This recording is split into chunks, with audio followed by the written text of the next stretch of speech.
구 일도 심심. 1. 문수보살이 현수보살에게 묻다. 가지가지로 다른 10가지 일. 그때 문수사리보살이 현수보살에게 물었습니다. 불자여, 모든 부처님 세존께서는 오직 한 가지 길로 벗어남을 얻으셨거늘 어찌하여 일체 부처님 국토에 있는 여러 가지 일이 가지가지로 같지 아니함을 보게 됩니까? 이른바 세계와 중생계와 설법과 조복과 수명과 광명과 신통과 대중의 모임과 가르치는 의식과 불법의 머무름이 각각 차별이 있습니다.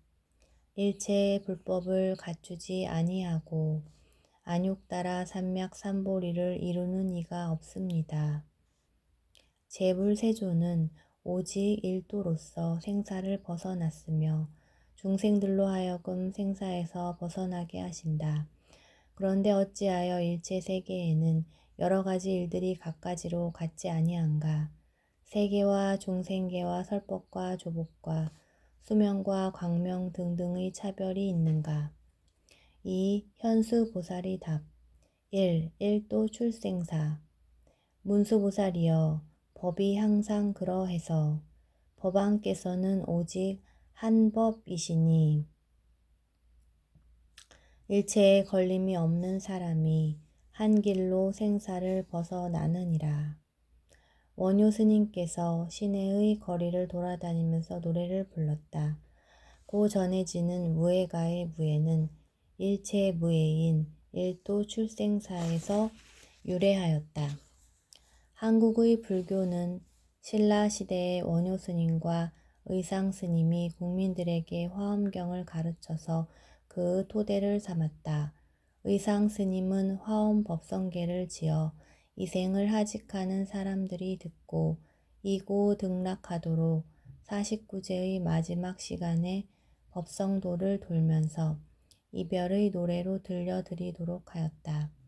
원효 스님은 경남 천성산 화엄벌에서 1000명의 수행자에게 화엄경을 가르쳐 1000명의 성인을 배출하였다고 하여 천성산이라고 부른다. 또 한국의 불교도들은 1년을 맞이하는 정월 초에 화엄성중 기도를 올려서 한 해를 편안히 지낼 수 있게 한다. 이와 같이 한국의 불교는 오로지 화엄불교였다.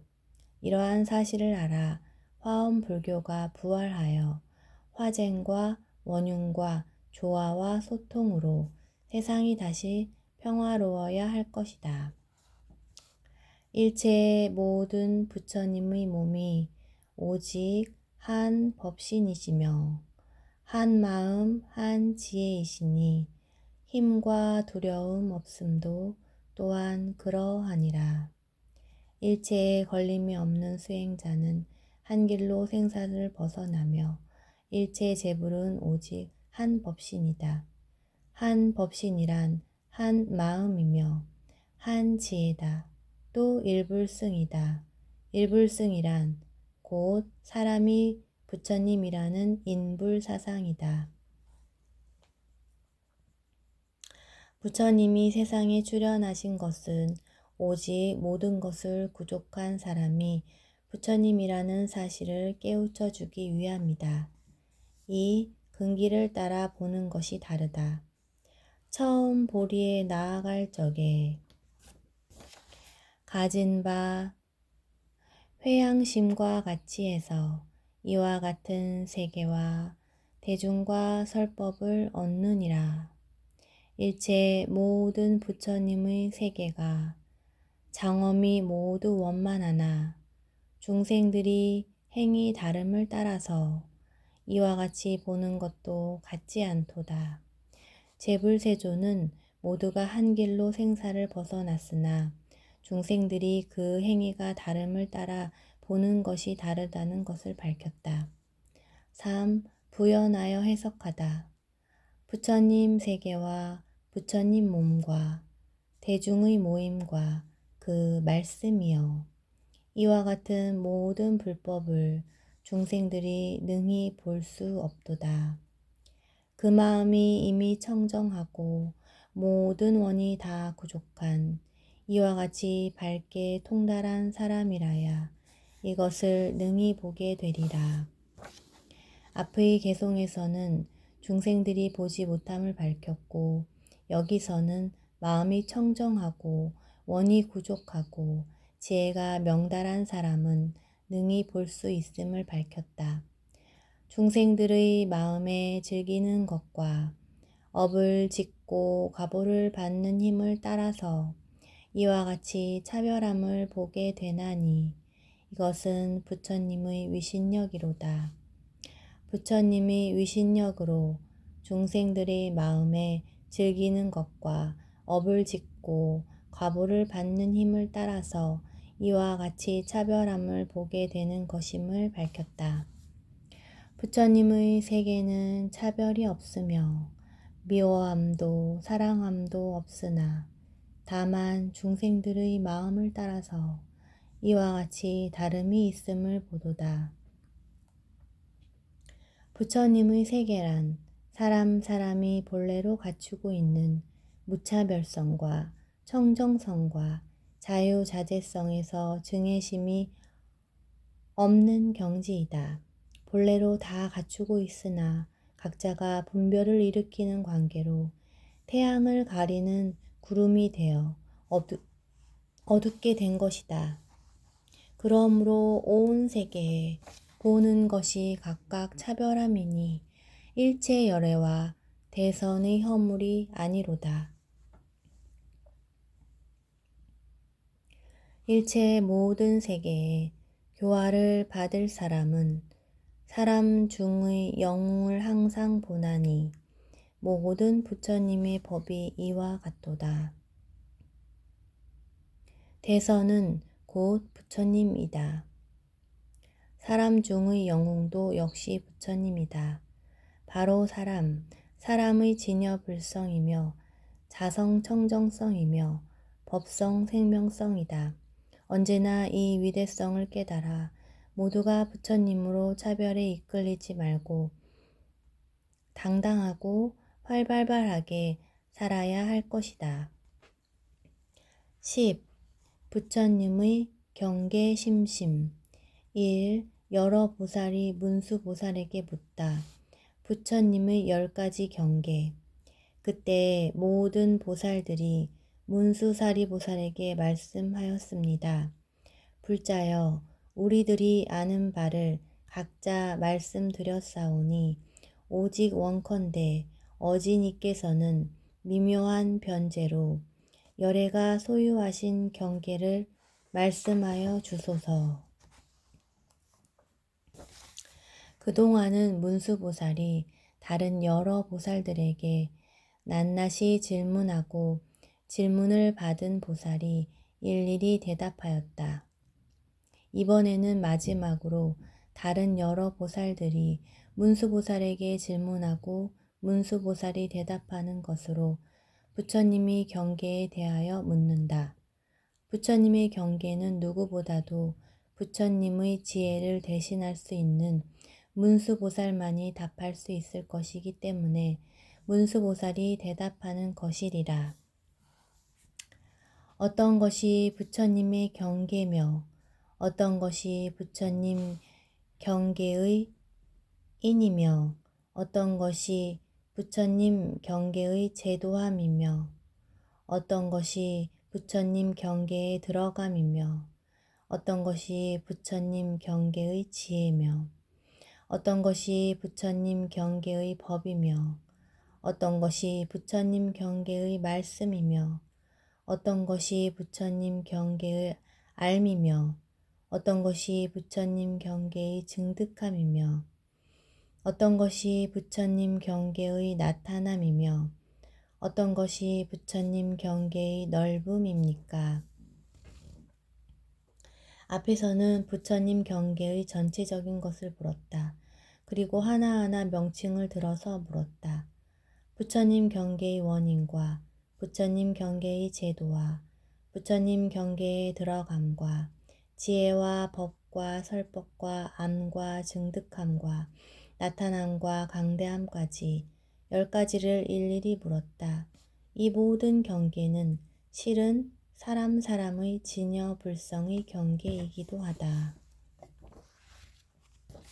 2. 문수보살의 답. 1. 열의 경계의 광대함. 그때 문수사리 보살이 개송으로 답하였습니다. 열의 깊음 경계여, 그 양이 허공과 같으시니 모든 중생이 다 들어가되 실은 들어간 것이 없도다. 열의 경계의 허공성을 먼저 말하였다. 즉 진여불성의 경계는 허공과 같으므로 모든 중생이 다 들어가도 실은 들어간 것이 없다. 우리는 우리가 사는 이대로 진여불성의 허공성을 누리고 사는 것이다. 2. 억겁 불가설. 열의 깊은 경계의 수승하고 미묘한 원인은 억겁 동안 항상 연설하여도 또한 능히 다 할 수 없도다. 어떤 것이 부처님 경계의 인인가에 대한 답이다. 열의 깊고 깊은 경계에는 그에 상응하는 원인이 있을 것이다. 수승하고 미묘한 원인이라 한다. 너무나 미묘하기에 억겁 동안 설명해도 다하지 못한다.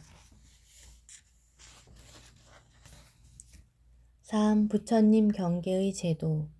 그 마음과 지혜를 따라서 나아가기를 권해서 다 이익하게 하시니 이와 같이 중생을 제도하는 것이 모든 부처님의 경계로다.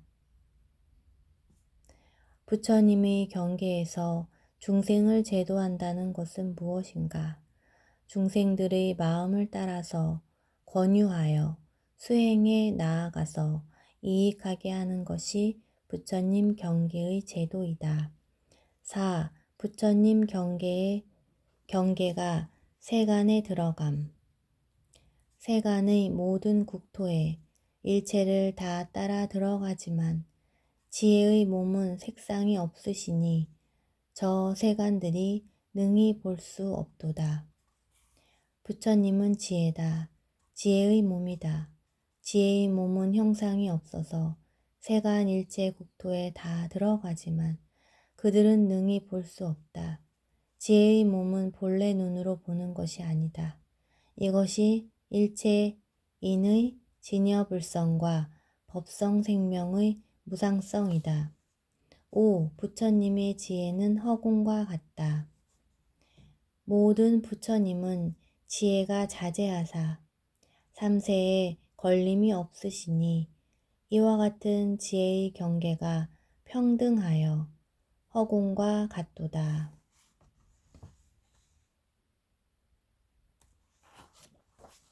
부처님은 지혜가 자제하여 과거, 현재, 미래에 걸림이 없다. 또 허공과 같이 평등하다. 이것이 부처님의 지혜 경계다. 6. 일체 경계를 다 안다. 법계와 중생의 세계가 구경에 차별이 없음을 일체를 다 밝게 아시니 이것이 열의 경계로다. 열의 경계에서는 법계와 중생의 경계를 모두 차별 없이 다 안다. 그러므로 법계도 열의 경계며 중생계도 또한 열의 경계다. 법계와 중생계와 열의 경계가 구경에는 차별이 없다. 7. 모든 음성을 다 안다.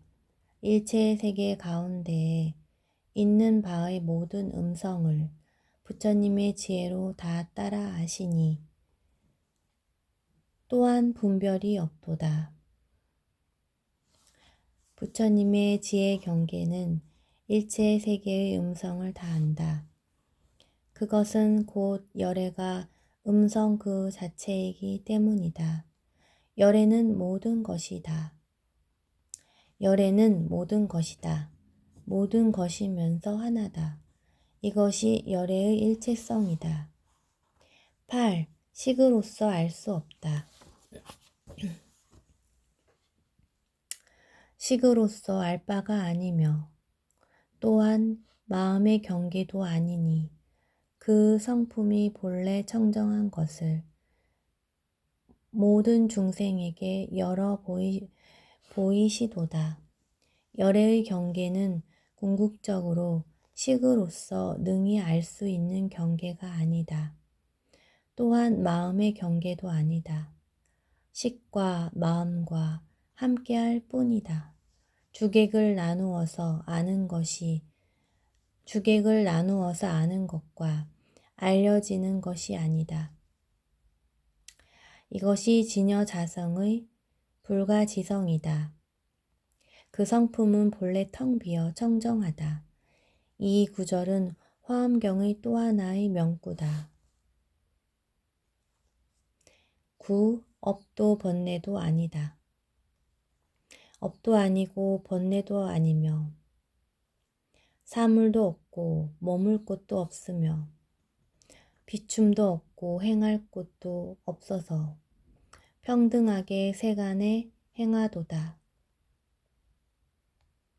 열애의 경계는 업도 아니고 번뇌도 아니다. 사물도 없고 머물 곳도 없다. 능히 비추는 주체도 없고 비춤이 어디에 가닿는 곳도 없다. 평등하다. 다시 말하면 열애의 경계는 모든 것이어서 주관과 객관으로 나눌 수 없다.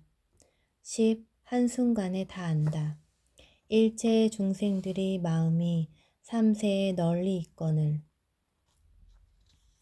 열애는 한순간에 일체를 다 밝게 통달하도다.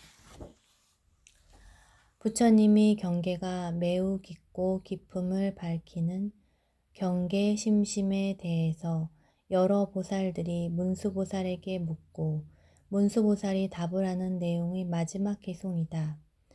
부처님의 경계가 아무리 깊고 깊더라도 그 목적은 중생들의 마음을 잘 알아서 그들을 교화하고 조복하려는 것이다. 11. 총결 1. 사바세계의 온갖 차별 그때 이 사바세계 가운데 일체의 중생의 법의 차별과 업의 차별과 세간의 차별과 몸의 차별과 근의 차별과 생을 받는 차별과 개를 지니는 과보의 차별과 개를 범하는 과보의 차별과 국토의 과보 차별이 부처님의 위신력으로 다 모두 분명하게 나타났습니다.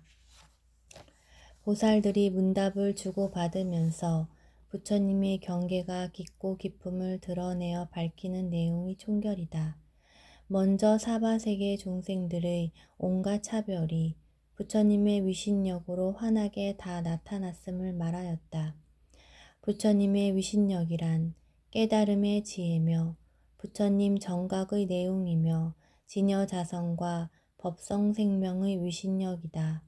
그 위신력에는 전체성과 원만 구족성이 본래로 갖춰져 있기 때문에 중생의 온갖 차별을 환하게 다 나타낸다.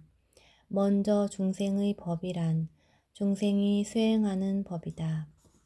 곧 계약과 정학과 해약 등등의 차별을 들 수 있다. 업이란 유루업도 있고 무루업도 있다. 세간 차별이란 고의 원인인 집과 그 결과인 고로 말미암음이다. 몸의 생김새와 종류도 각각 같지 않다. 근의 차별이란 근기의 차별이다. 수생차별이란 태생과 난생과 습생과 화생이 각각 다름을 말한다. 지계에는 인간과 천신들의 승렬의 차별이 있음을 말한다. 범계에는 사막도에도 경중의 차별이 있음을 말하고 국토는 의지하여 사는 곳이 더러운 곳과 청정한 곳이 차별이 있음을 말한다. 이와 같이 천차만별한 중생의 세계를 부처님은 깨달음의 지혜로 환하게 다 알고 다 본다. 그것은 곧 우리들 진여 본성이 본래 갖춘 청정 광명성이며 원만 구족성의 한 표현이다.